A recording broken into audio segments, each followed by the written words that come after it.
Hello everyone, welcome to this video. दोस्तों, आप में से बहुत सारे लोग एपीएफसी और ईओ एग्जाम की तैयारी करने के बारे में सोच रहे हैं। इसकी प्रिपरेशन काफी लोगों ने स्टार्ट भी कर दी है, लेकिन हम में से बहुत सारे लोगों को यह नहीं पता होता है कि what are the differences between the APFC post and EO post. तो इस वीडियो में मेरा पर्पस रहेगा कि मैं आप लोगों को इन दोनों एग्जाम्स के बीच में क्या सिमिलैरिटीज हैं और क्या डिफरेंसेस हैं उनके बारे में क्लैरिटी दूं। लेकिन दोस्तों, आगे बढ़ने से पहले मैं आप लोगों से रिक्वेस्ट करूंगा कि अगर आप हमारे यूट्यूब चैनल पर पहली बार आए हैं तो हमारे चैनल को सब्सक्राइब करना ना भूलें, क्योंकि हम बहुत ही क्वालिटी कंटेंट आप लोगों को लेकर आते हैं to prepare for different examination. दोस्तों, इसके साथ साथ हमने आप लोगों के लिए कंप्रेहेंसिव गाइड बुक भी लॉन्च कर रखी है for both APFC and EO examination, जहां पर आपको इन एग्जाम्स की कंप्लीट इंफॉर्मेशन एक जगह पे मिल जाएगी।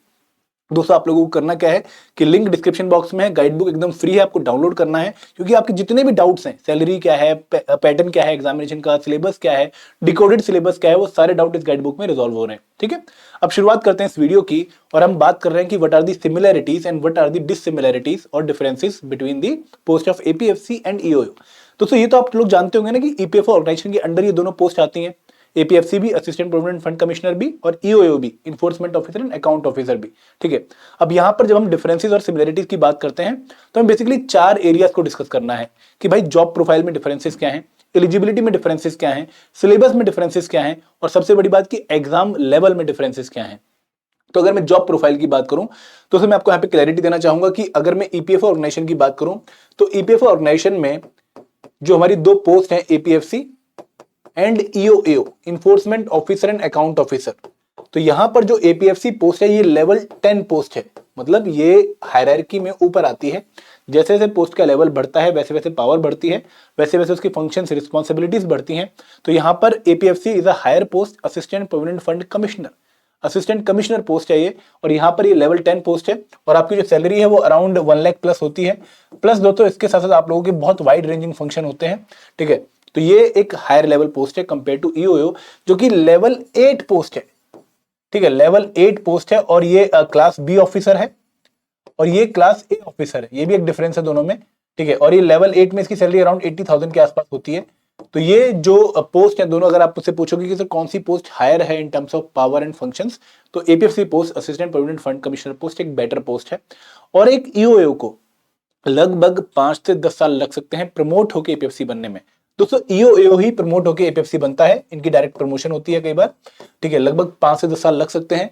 तो अगर मान लो आपको मौका मिल रहा है कि इन दोनों एग्जामिनेशन को एक साथ प्रिपेयर करूं और किस एग्जामिनेशन को प्रायोरिटी में क्लियर करूं, तो मैं यही सजेस्ट करूंगा कि आप लोग एपीएफसी एग्जाम को जो है टारगेट करिए, क्योंकि एक पेपर क्लियर करके आप लोग सीधा अपनी लाइफ के 5 से 10 साल बता सकते हैं। क्योंकि अगर मान लो आप ईओ क्लियर कर रहे हैं तो आपको फिर 5 से 10 साल लगेंगे प्रमोट होकर एपीएफसी बनने में, लेकिन अगर डायरेक्टली एग्जाम क्लियर कर लेते हैं तो आप डायरेक्टली एपीएफसी बन जाएंगे। ठीक है, तो this is the main priority. तो एपीएफसी और ईओ की अगर जॉब प्रोफाइल की बात करें फर्दर कि फंक्शंस के काम, फंक्शंस क्या हैं, तो यहां पर एपीएफसी ऑफिसर का जो फंक्शन है वो बेसिकली वाइड रेंजिंग फंक्शन है कि वो इन्फोर्समेंट भी करता है एक्ट की, जो पीएफ एक्ट है, उसके अलावा एचआर वाले काम भी करता है, विजिलेंस फंक्शन में भी जाते हैं, एंड देन जो क्वेसी जुडिशियल फंक्शन है वो भी इनके पास होते हैं। तो बहुत वाइड रेंजिंग फंक्शन होते हैं। लेकिन अगर मैं ईओ की बात करूं तो इनिशियल कुछ ईयर्स में, लगभग 2 से 3 साल इनिशियल डेज में, ये अकाउंट ऑफिसर ईओ पोस्ट पे रहते हैं, और इनका काम होता है क्लेम सेटलमेंट वगैरह का, और प्लस असिस्ट करना एपीएफसी ऑफिसर को उनकी फंक्शनिंग में। अगर मैं उसके बाद के पीरियड की बात करूं, 2-3 साल के बाद की बात करूं, तो ये इन्फोर्समेंट ऑफिसर बन जाते हैं, ये फील्ड जॉब में चले जाते हैं, जहां पर इनका काम होता है एक्ट को इन्फोर्स करना, और अगेन उस इन्फोर्समेंट में एपीएफसी ऑफिसर की हेल्प करना।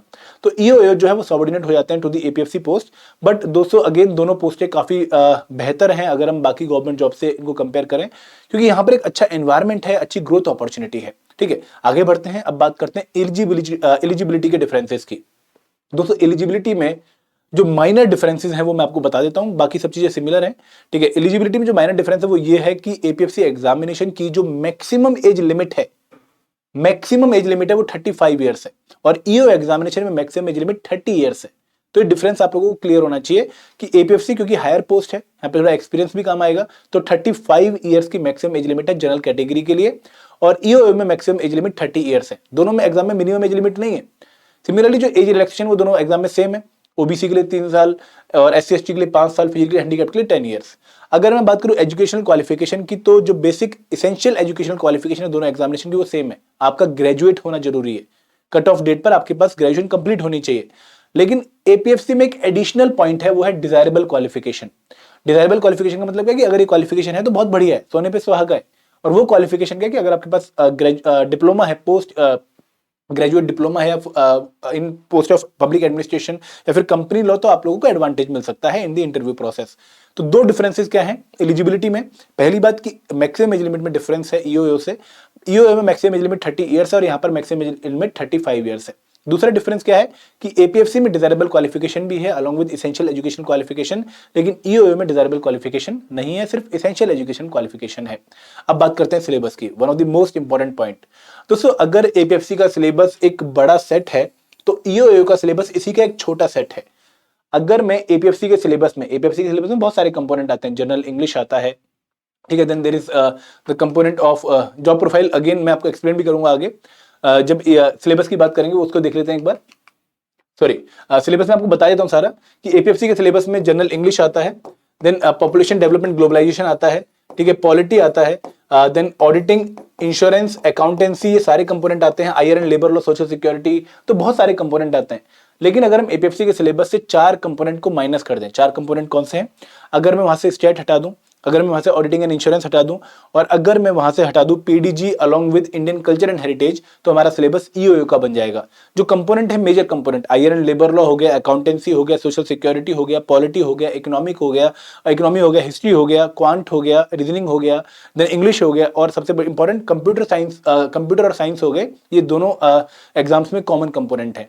लेकिन इंडियन कल्चर हेरिटेज सिर्फ एपीएफसी में आता है, स्टेट सिर्फ एपीएफसी में आता है, PDG population development globalisation again सिर्फ एपीएफसी में आता है। तो आई होप ये चीजें क्लियर होंगी। सॉरी अगेन, कि आपका जो एपीएफसी का सिलेबस है that is the major set और ईओयू का उसमें ही एक सबसेट आता है। अब अगर एग्जाम लेवल की बात करें दोस्तों, अगर आप मुझसे 2021 तक पूछते तो मैं कहता कि भाई एपीएफसी का एग्जाम टफ है और ईओयू का एग्जाम थोड़ा सा इजी है, वन लाइनर क्वेश्चन ज्यादा आते हैं। लेकिन 2023 का जो लेटेस्ट एग्जामिनेशन हुआ उसने सारे जो डिफरेंसेस है उनको बहुत कम कर दिया है। अब एग्जाम के पैटर्न में बहुत मेजर डिफरेंसेस नहीं है। आप ये देख के नहीं बता सकते कि भाई कौन सा पेपर ईओयू का, कौन सा पेपर एपीएफसी का, क्योंकि ऑलमोस्ट सेम टाइप के, सेम लेवल के क्वेश्चन 2023 के पेपर में पूछे गए थे। तो एग्जाम लेवल में बहुत माइनर डिफरेंस है। एपीएफसी का एग्जाम हल्का सा मैं टफ बोलूंगा कंपेयर टू ईओयू, लेकिन बहुत मेजर डिफरेंस नहीं, सिर्फ 19-20 का फर्क है, ठीक है। तो आप लोगों को दोनों एग्जाम्स के लिए सेम प्रिपरेशन करनी है। जॉब प्रोफाइल में आपको थोड़ी और क्लैरिटी दे दूं कि APFC backbone of EOU, level 10 post और लगभग 56,100 से लेके 1,77,000 के बीच में आपकी सैलरी होती है, डिपेंडिंग ऑन योर पोस्टिंग, और with in the same post आपकी जो प्रमोशन होते हैं उसके बेसिस पे। और ईओयू की जो लेवल 8 पोस्ट है, क्लास बी पोस्ट है, और लगभग रेंज में सैलरी होती है, जो मैंने आपको एक्सप्लेन भी कर दिया है। तो दोस्तों आई होप अब आपको थोड़ी क्लैरिटी मिली होगी कि आपको कौन से एग्जाम के लिए प्रिपेयर करना चाहिए।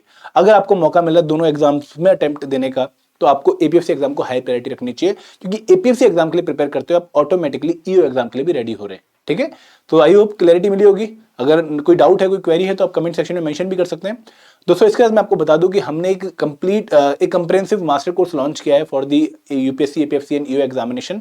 उसका लिंक डिस्क्रिप्शन बॉक्स में दिया गया है, आप लोग उस कोर्स को देख सकते हो, जहां पर जो बच्चा अर्ली स्टार्ट करना चाहता है उसके लिए वो कोर्स बनाए, क्योंकि वो कोर्स काफी कंप्रेहेंसिव है, हर चीज को कवर किया गया है, और आप लोग अगर टाइम लगाते हैं तो आप बहुत अच्छे तरीके से ईपीएफओ, एपीएफसी और ईओ के लिए रेडी हो जाएंगे। तो उसका लिंक जो है वो डिस्क्रिप्शन बॉक्स में है। This is all from my side, thank you very much, जय हिंद, जय भारत।